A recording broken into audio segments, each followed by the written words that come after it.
ନବମ ଦିବସ ମାଜିସ୍ ଲୟଲାର ସାଧୁ ଇଗ୍ନାସିୟସର ଆଧ୍ୟାତ୍ମିକତା ପାଇଁ ମାଜିସ୍ କେନ୍ଦ୍ରୀୟ ଅଟେ।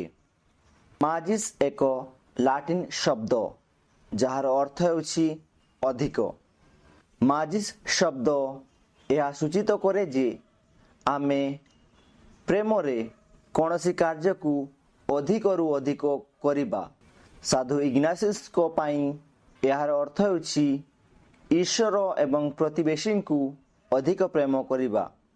ମାଜିସ୍ର ଅର୍ଥ ହେଉଛି ଈଶ୍ୱରଙ୍କ ପାଇଁ ସର୍ବୋତ୍ତମ କାମ କରିବା। ସାଧୁ ଇଗ୍ନାସିୟସ ଏହି ମାଜିସ୍କୁ ନିଜ ଏକ ପ୍ରସିଦ୍ଧ ପ୍ରାର୍ଥନା ପ୍ରଭୁ ମୋତେ ଉଦାର ହେବାକୁ ଶିଖାନ୍ତୁ ରେ ପ୍ରକାଶ କରନ୍ତି।